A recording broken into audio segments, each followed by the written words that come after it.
everyone, welcome back to the market update featuring by Rationale and Market Soul to the last episode of 2024. In today's episode, after covering the Fed and updates on the other central banks weekly, I'll skip the chart section and go through some major charts which would be helpful for you to just adjust your 2025 portfolio. It's like I'll try to give like a frame to you that for each instrument, which could be like a more like a risk on, which asset could be more risk on, which asset could be more risk off. I'll try to give more of a mentality rather than giving trade ideas in this video. So last week it was a highly volatile week. Last week market pricing were mainly shaped by the Fed and PC data that we received on Friday. And yeah, let's start with the details of it. First of all, what happened? Like the Fed, on the Fed side, they delivered its third rate cut since September, lowering rates to 4.25 to 4.5% range. However, the big takeaway wasn't the cut itself. It was the Fed signaling a slower pace of rate reduction in 2025. They now project only 2 more 25 basis points rate cuts in 2025 compared to it was 4 previous to forecasted. This triggered the reaction in the markets. The S&P 500 fell nearly 3%. Treasury yields rose to 4.5% again, and the US dollar strengthened by 1.2%. The Fed highlighted solid economic growth, low employment, and persistent inflation as reason for maintaining their caution. Another important factor was Fed members' projections, for sure, as you can see in this table. Here in this table, here in the first row, you see this this meeting's projection for real GDP, which is 2.5, and this is September projection is 2%. So as you can see, it increased from 2% to 2.5%. While I'm explaining, just you can trace it like that. So when you look at the this median numbers, here you can see there's like a downward revision in unemployment compared to September's projection. However, there are upward revisions on the inflation expectations and real GDP for 2025, but central tendency here, as you can see, it's not different than September projection. It's not like so for 2025, as you can see, it is not changed. I think it's important. Like you might recall from the last week's video that there were we identified three main reason on the still a major concerns on inflation. First of all, the potential wage price spiral to come back. As you might remember, just before this rate cuts, the market was highly focusing on average hourly earnings data while we were receiving non-farm payroll data, because it was giving signal that there might be a potential wage price spiral, which would be signaling a sustainable inflation, and that was a huge risk. But then that number came down and everything was fine. But yeah, that's still there. And considering a Trump's agenda, a potential deportation of immigrants and stuff, it might lead to decrease the labor supply, which would increase wages, and that might cause an inflation. That was the reason. That was the first reason. The second reason was some components of inflation, which we expect to see some lagged impact, like rents, like shelter side. Because when you cut rates or when you hike rates, you see in some components, you see some lagged impacts. And there are some components like that. And for example, we saw an immediate impact on goods and goods side, but on service side, it didn't respond as quick as goods side.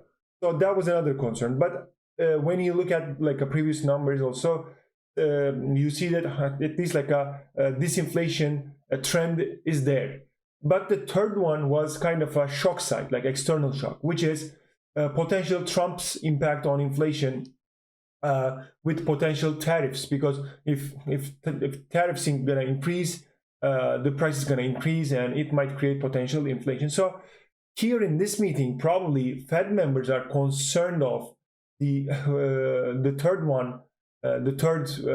potential reason of inflation, as it creates uncertainty. As you know, Trump's agenda is unknown still. In his agenda, like immigrants is one issue. The second one is deregulation, tariffs.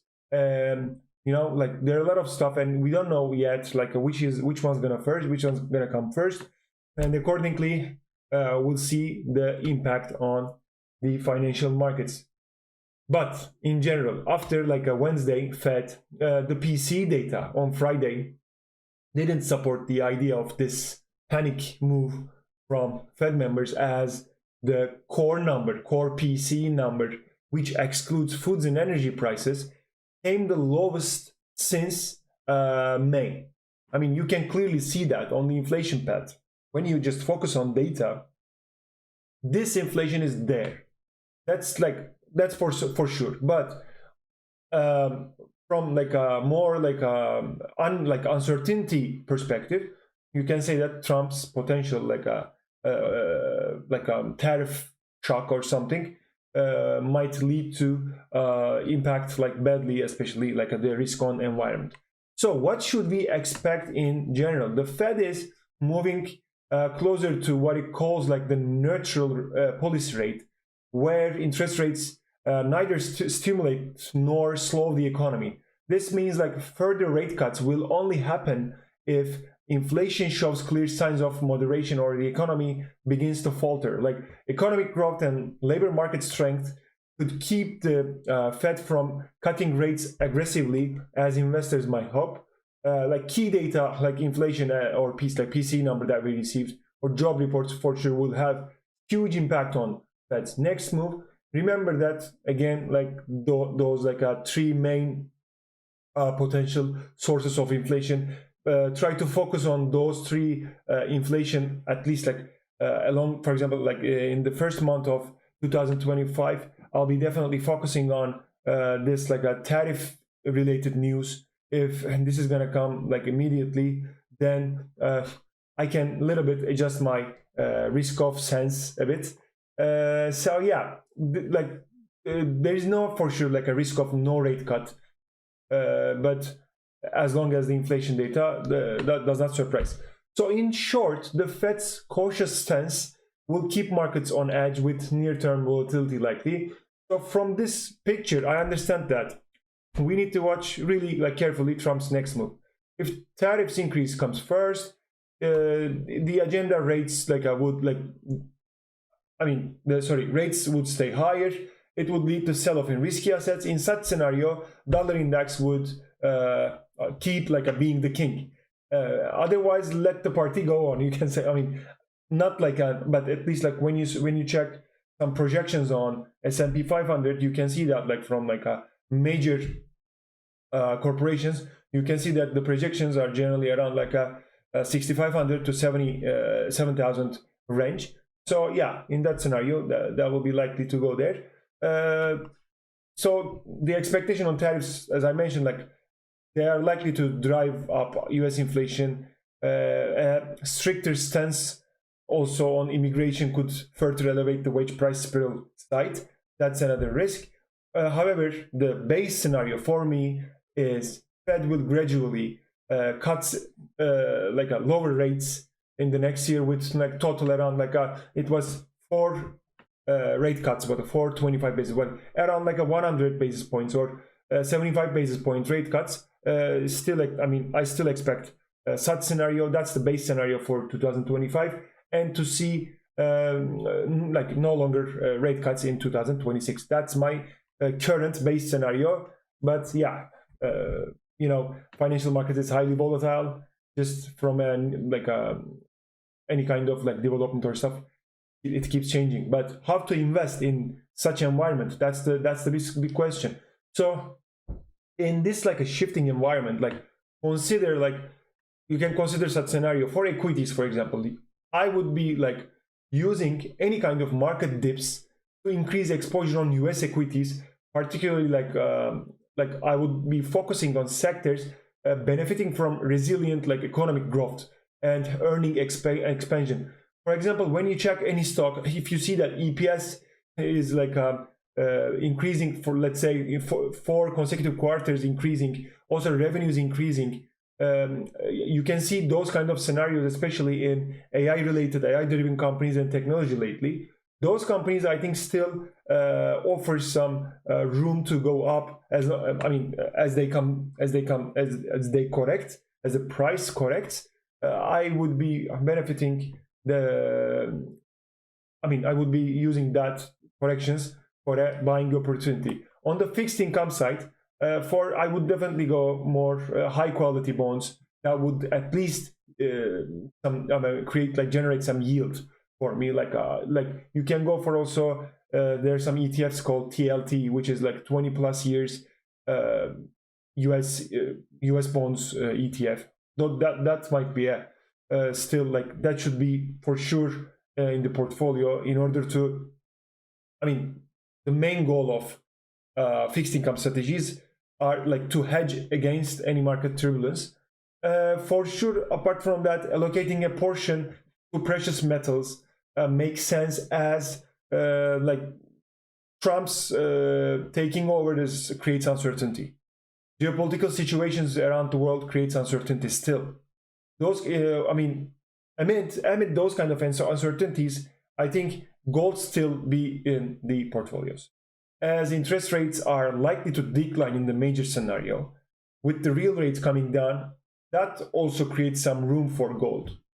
With all these, like I put like a 3 different perspective to be long in gold. So any kind of correction also, at least I would likely to have some in my portfolio. And lastly, like you can also, apart from fixed income, deploying some cash on the side might be sensible. As I said, like there are like this agenda uncertainty of Republicans creates volatility. I still believe. So yeah, also like I'll show you some ETFs and some stuff, like some charts a little bit later.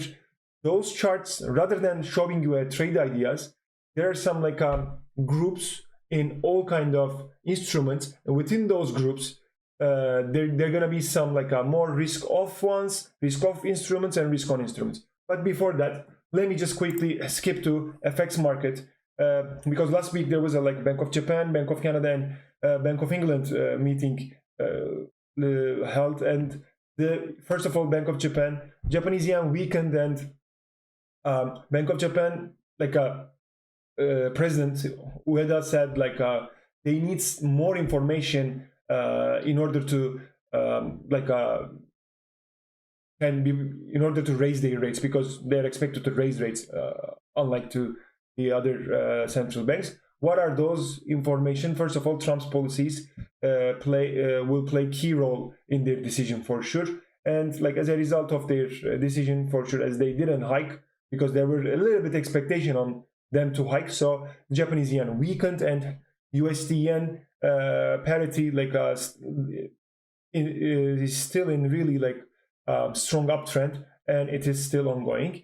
On the UK side, traders see less easing of UK interest rates next year after the report showed the wage growth accelerated. There are some inflation risks. UK is the most stagflation risk bearing country right now among the others. Like the Bank of England is expected to hold rates steady. They hold steady on last Thursday, I think.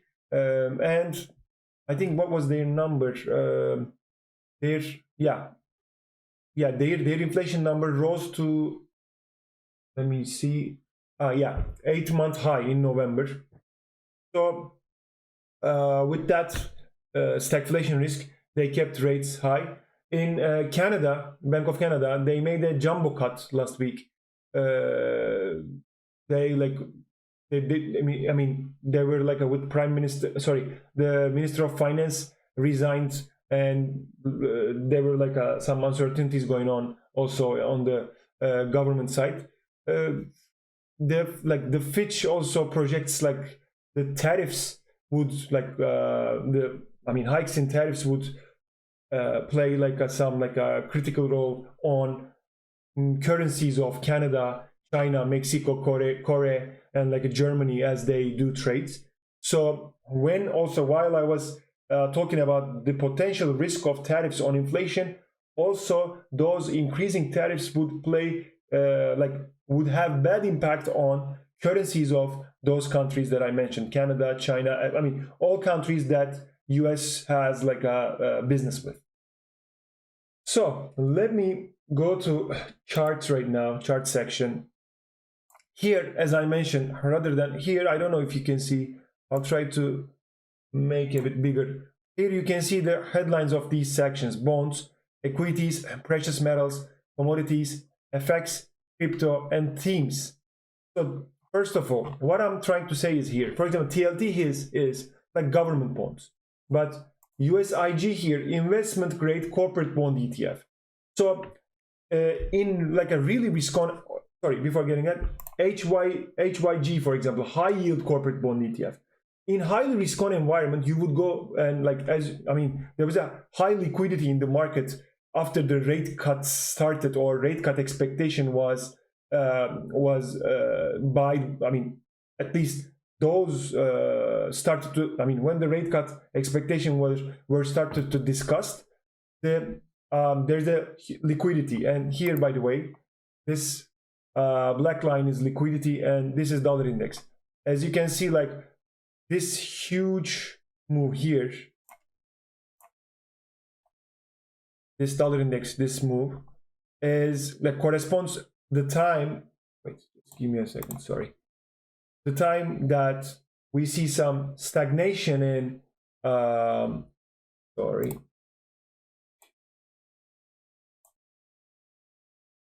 so yeah, sorry, here you can see that liquidity stagnated a bit. Around that time you can see this movement of USD. What I'm trying to say, as long as there's a liquidity, risk-on sentiment is highly probable. Coming back to here, HYG is highly corporate bond ETF. So from this list, HYG or EMB is ETF of emerging markets bond ETF. If the liquidity is high, money could flow to more risky assets, more risky currencies.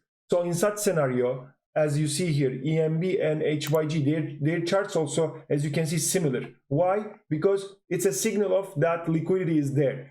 But when it's risk off, first it goes to investment grade corporate bonds, but then it goes to government bonds, as the government bonds are the most risk averse instrument.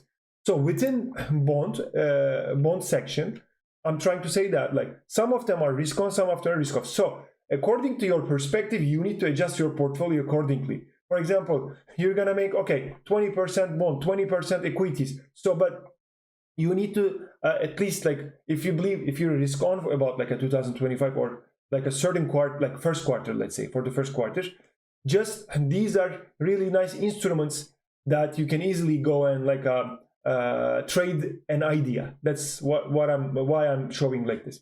So on the equity side, first of all, I would like to start with ACWI, which is like all country world index. And technically, let me check this. In the daily chart, as you can see here, this like a 116 level plays like a critical role. And I will be following this. As you can see, we saw a rejection from here, but a potential, this movement may create an head and shoulder top chart pattern. And how come this happen? With the macro side, if we see those like a potential risk of creating scenarios with tariffs, and that tariffs is like maybe they're gonna put some tariff rate and it wouldn't disrupt the economy, by the way. That's another option. But if it creates like some uncertainty, and if it disrupts the economy, we might see such movement on all country world index. And S&P 500, same here. As you can see, oops, my bad, sorry. It might be, sorry, I went a bit further if it turns like this, yeah, we might see such scenario, but still this cup with handle, yeah, breakout, pullback, still uptrend is ongoing, and the potential like chart pattern price target is around here. So basically, if you just look solely to S&P 500 chart, I would say that if those risk-bearing issues happens, we might see this. Just you can follow this head and shoulder top pattern to be formed, or otherwise you can just follow this. First of all, 6,300 levels, then maybe more as the other huge corporations forecasting. But yeah, so here also in the risk-on scenario like this, here the story is a bit different. Also, I would like to show you some ETFs that might be useful for you. For example, if you just don't want to get any exposure from China stock by stock, you can go to like this MSCI China ETF or emerging market index fund, for example, because emerging market is like hugely diversified. Like which one you're gonna buy? Those ETFs serves like really well. And another one, Latin America, with the Brazil move also, you can see like as after the election move, by the way. Let me show you like this in the weekly chart. As you can see from this move just after the election, because like on emerging markets, when Trump comes, tariffs issue will be the first thing for them, and this expectation creates this movement. But currently it's trading a pivotal level right now, and yeah, we need to watch carefully. You can also, like, rather than trading these kind of instruments, you can also put those into your like a watch list. For example, I have these kind of chart formations in TradingView, and I just, when I first open the day, like when I first open my screen, I just go for like those first like indicators. What happened? What's going on with S&P futures? What's going on with gold? You know, you can also, I have an ETF ones, for example, because all ETFs gives me some hints about, for example, emerging markets. When am I gonna follow it? Price says the best. You know, you can't follow always the news and stuff. That's why before giving a like decision or something, I mean, the last decision made is through charts for me, because charts also have all those news in the price, right? So yeah, on precious metals, commodities also, there are nice like ETFs. For example, this is agricultural commodities ETF, and sorry, yeah, here in the weekly there was a head and shoulder bottom chart pattern, breakout, pullback, and still it's ongoing. And yeah, lastly, I'll show you how I was following dollar index. This rectangle chart pattern is like I'm following this, and yeah, as I mentioned, if tariffs comes up, like, and in a bad way, if it is expected to disrupt the economy, we might go along this like the way. But in such situation, this kind of rectangle chart pattern is like might go to both directions technically. So there's also like a lower target as well. Euro USD, I mean, naturally we're here. Also, Euro has like a more of rather than inflation, more like a growth related issues. That's why it seems weak to me. And USDN, as I mentioned, this in the weekly chart, look at this uptrend, and we're just like a little bit away from like this high. And on the Bitcoin side, still uptrend is intact. This kind of correction is, I mean, highly likely. Like it's so natural. I mean, that's healthy, by the way. That's healthy, by the way. When you come to the daily, and when you go for like a moving average, as you can see, this 50-day moving average might play crucial role. And yeah, I'll keep monitoring here. It might create maybe another buying opportunity. But currently, what I see that like cryptos again, like highly correlated with S&P 500 right now. On Ethereum USDT, yeah, weekly here it might form a head and shoulder continuation chart pattern if it goes like that. But before doing that, as you can see, I'm taking this level as a benchmark. So we might, I mean, the price might come down, up, down to like, let's say 2800 levels. That might be the scenario. So lastly, I would like to talk about themes that we talked a lot in 2024. And there are like ETFs for those. And if you just like when you read, because sometimes it happens like people reading, oh, uranium stocks are going well. What am I gonna do? There's an ETF for it, and this URA, for example. Also, you can go, for example, Oklo was like uranium related equity that you might take into your watch list.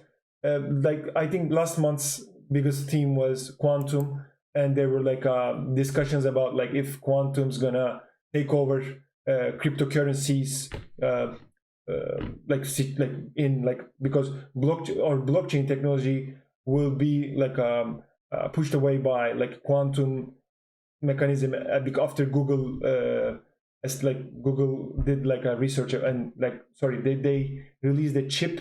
I couldn't remember the name for now, but yeah, that chip is like calculating really fast, and like maybe blockchain technology might be old-fashioned compared to that. So yeah, that was, and with that, as you can see, this movement, quantum, you can follow this ETF.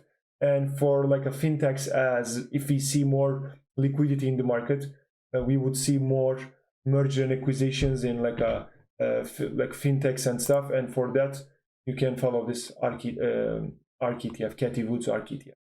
So yeah, I hope at least I try to create some like a perspective in this video, just like how you can perceive the market in general, rather than giving trade ideas. I would like to just like how you can set up your watch list, how you can look to 2025, so how you can, which charts are